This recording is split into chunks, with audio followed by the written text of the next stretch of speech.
My parents called me the Spare and threw me out at 17. I built an empire just to prove them wrong. Reddit stories. I slept behind a diner, worked double shifts, and finished high school in secret. Years later, my name was on a billboard, and their voicemails called me family again. But I didn't answer. I was finally more than the backup they'd discarded. I used to think my family's love was something I could earn if I just tried hard enough. Maybe if I cleaned up after dinner without being asked, or brought home another perfect report card, my dad would finally look at me the way he looked at Nathan. But no matter what I did, I was always the spare, the placeholder in a family built around one golden boy. Nathan was the heir, even though we weren't royalty, just a middle-class family that believed its own mythology. My dad used to joke, "Every family needs an heir and a spare." He'd say it while ruffling Nathan's hair, and everyone would laugh except me. I'd pretend to smile, pretending it didn't sting every single time. When I was 17, I worked 2 part-time jobs, tutoring and waitressing, while Nathan barely passed his classes. I helped him with homework, covered for him when he missed curfew, even did his essays once. I thought if I helped him shine, maybe I'd get a little light too. But instead, Dad would point to Nathan's grades and say, "See? He's got potential. You should learn from him." One night, I asked why he never said he was proud of me. He didn't even look up from his beer. He said, calm as if it were a fact, "You're not built for success like your brother. He's got drive. You just try hard." That sentence branded itself into me. You just try hard. It meant I was effort without outcome, existence without value. I remember sitting in my room after, staring at the ceiling, wondering what was so wrong with me that even trying wasn't enough. Still, I didn't stop trying. I worked harder. I cleaned Nathan's messes, literal and emotional. When he crashed his car after a night of drinking, I took the blame. I told my parents I was the one driving, that I'd lost control. I thought maybe, just maybe, protecting him would finally show them my loyalty meant something.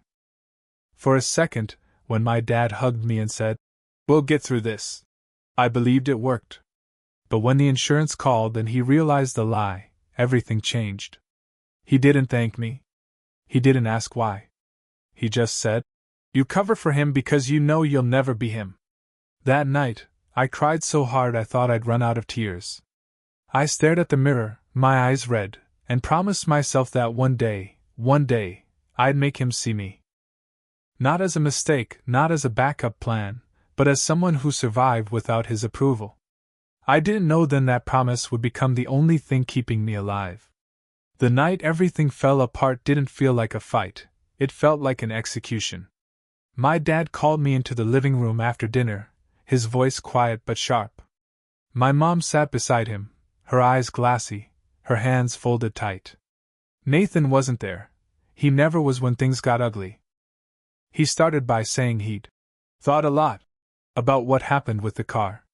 How I'd made choices that embarrassed the family. How he couldn't trust me anymore. His tone was measured, like he was reading a verdict, not talking to his daughter. Then came the sentence that split my life in two. "You need to pack your things and leave this house tonight." I thought he was joking. I laughed, one short, confused sound that died in the air. But he didn't smile. My mom just looked down, like she'd been waiting for it, like this was mercy in her eyes. He said I'd made my bed, that I had to learn responsibility.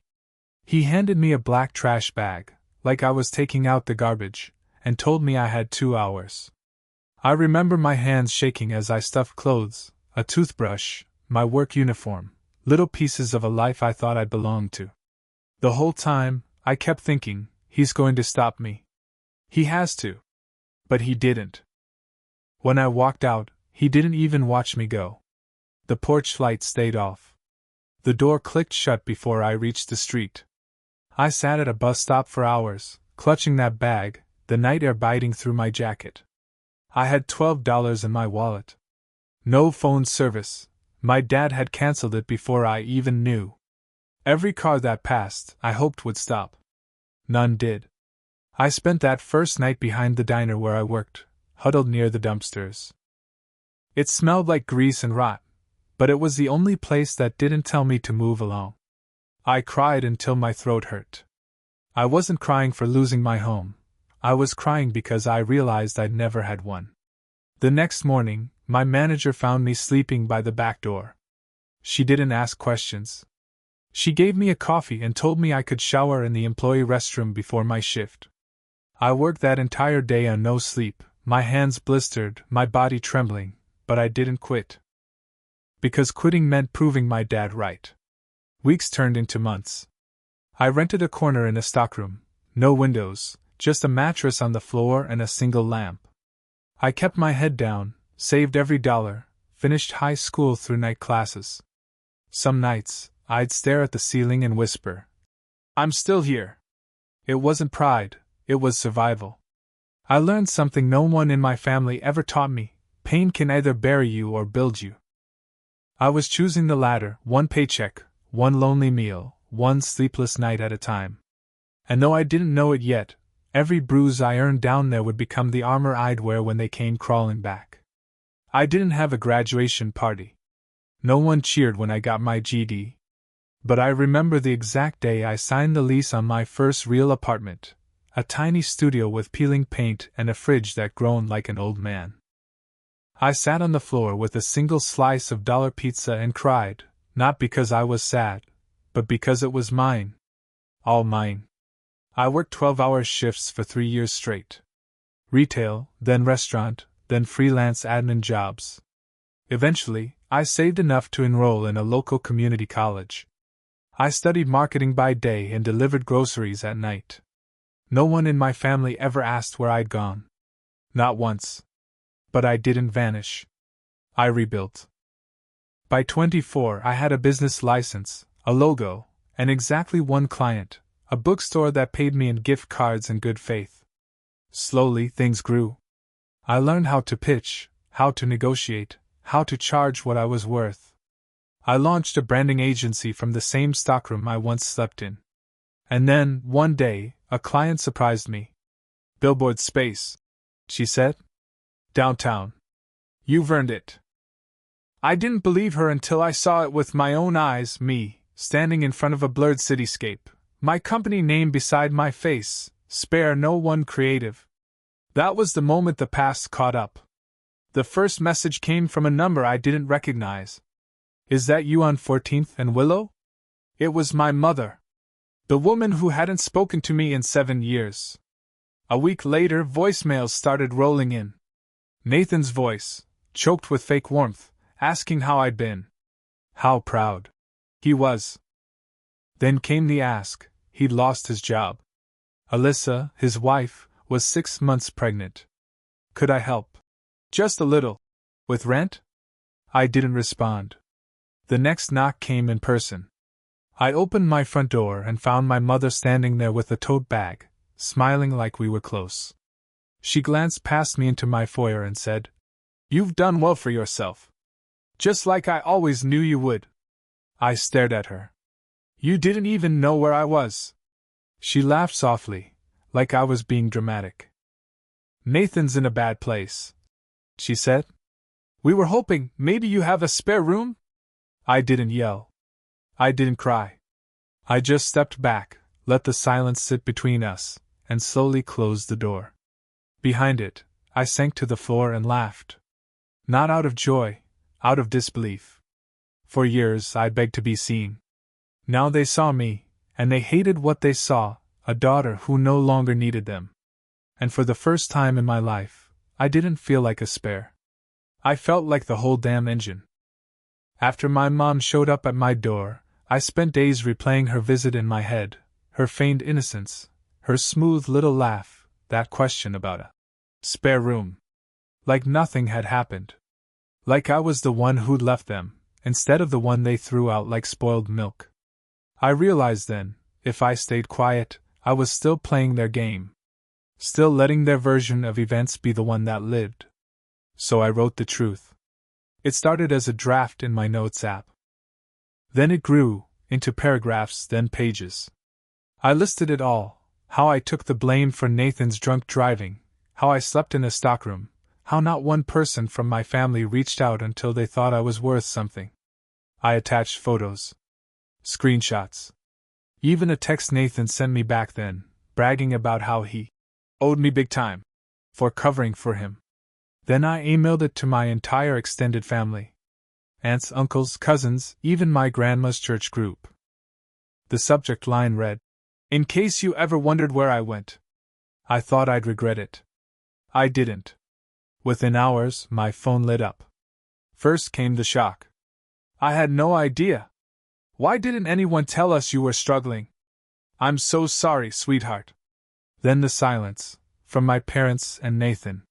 That told me everything. Alyssa, Nathan's wife, was the only one from their side who responded. She sent a short message. "I've been lied to. Thank you for telling the truth." I didn't need her apology, but I appreciated her honesty. What I didn't expect was what came next. Messages from cousins I barely knew, women I hadn't talked to since childhood, all telling me they'd been dismissed, too. One cousin said, "They always told me you ran off with some boyfriend. I didn't know they kicked you out." For the first time, my silence wasn't protection, it had been a prison. And now I was out. A week later, I got a letter in the mail. My father's handwriting. No return address. Just a single page. "You've disgraced this family. Hope you're proud." I pinned it to my fridge like a trophy. Not out of spite, but because it was the first time he ever admitted I was powerful enough to damage what he cared about. The truth didn't burn bridges, it revealed the ones they'd already set fire to and tried to blame me for. I started telling my story out loud. At networking events, in interviews, sometimes even on panels for young women starting their own businesses. I never used names, but I didn't hold back the pain. Because here's what I learned. Silence is how abusers keep control. Truth is how survivors reclaim it. And I wasn't just surviving anymore. I was rewriting the whole damn legacy. It was raining when Nathan showed up. Not a drizzle, the kind of downpour that made you feel like the sky was unloading every buried thing at once. I was locking up my office late at night when I saw him leaning against the brick wall by the door, soaked, hands shoved in his pockets like he still thought he owned the room. "Got your little speech," he said. No hello. No apology. Just venom. I stayed quiet. I wasn't about to give him the performance he came for. "You think you're better than us now?" he snapped. "Because you've got a billboard and a bunch of internet sympathy?" I didn't answer. He kept going. "You played the victim," he said. "You exaggerated everything. Dad was hard, yeah, but you weren't some orphan. You had a roof. You had food." I looked at him then. Really looked. His face was bloated from drinking, his eyes tired in a way I recognized from my own darkest days. But I didn't feel pity. I felt nothing. "You lied," I said quietly. "I thrived." He flinched like I'd slapped him. That was the thing about Nathan, he could handle chaos, drama, even violence. But calm? Calm scared him. It meant he wasn't in control. "You don't get to rewrite history just because you got lucky," he said, voice cracking. "You weren't supposed to win." And there it was. The truth. It wasn't guilt driving him. It was resentment. I wasn't supposed to survive without their approval. I wasn't supposed to outgrow the story they wrote for me. I walked past him, umbrella raised. "Go home, Nathan," I said. "Or wherever you go when you don't want to admit you ruined your life." He called after me, something about forgiveness, family, second chances, but the rain swallowed it. Later that week, I got a call from the nursing home. My grandmother was in hospice. The only person who ever defended me in that house. The one who used to slip extra cookies into my lunch and whisper, "You matter, even if they don't see it yet." She was fading. I went to her, of course. Held her hand, read to her, even brushed her hair the way she used to do mine when I was small. She couldn't speak much, but she smiled when she saw me. That was enough. She died 3 days later. Peacefully, holding my hand. She left behind journals. Dozens of them. And in those pages were details, things I'd forgotten, things I hadn't even known. She wrote about the night I was kicked out. How she begged them not to do it. How she tried to find me afterward but was blocked. She wrote about me with pride. And she left me her house. Not out of revenge, but out of love. That was the difference. The house was small, peeling shutters, an overgrown garden, and that faint smell of old books that clung to every wall. But to me, it was sacred. Every corner held echoes of my grandmother's kindness. In her will, she left a note. Build something here that can't be taken from you. I moved in quietly, no announcement, no posts. I didn't owe anyone an update. I repainted the walls, tore up the carpets, planted lavender where the weeds used to crawl. For the first time in years, I slept without dreams of being chased out. Then came the knock. My mother. My father. Nathan. Standing on the porch in black, pretending to grieve. I knew why they were there. It wasn't love. It was curiosity. Inheritance. Proof. My father offered a handshake, like we were business partners, not blood. Your grandmother was complicated, he said, voice low. But maybe this is a chance to start fresh. Nathan nodded, a little too eager. The house is big. Maybe we could. I held up a hand. No. Just that. One word. A boundary stronger than any wall. They blinked like I'd spoken a foreign language. My mother's face stiffened, but she didn't argue. Not really. Because deep down, they knew, the old rules didn't apply anymore. I wasn't despair, I was the one with keys in my hand. I didn't slam the door. I closed it gently. That night, I sat in the garden with my grandmother's journals on my lap and a cup of tea in my hand. I reread a page I'd already memorized. She will bloom, because they tried to bury her, and she grew roots instead. The next morning, I wrote a letter. I didn't send it to them, I posted it online. Publicly. I didn't name names, but I named every wound. I told the world how I was kicked out with a trash bag, how I'd built a life from nothing, how I stopped chasing love that only existed with conditions. The post went viral. Not because I was special, but because too many people had lived it too. The last thing I did was plant a rosebush in the garden, right beside the porch. A white bloom. The tag called it rebirth. I whispered thank you to the soil. To the silence. To the version of me that didn't give up, even when she was sleeping on concrete and crying through meals. She saved my life. I'm not despair. I never was. I was the seed that survived the storm. And now I'm home.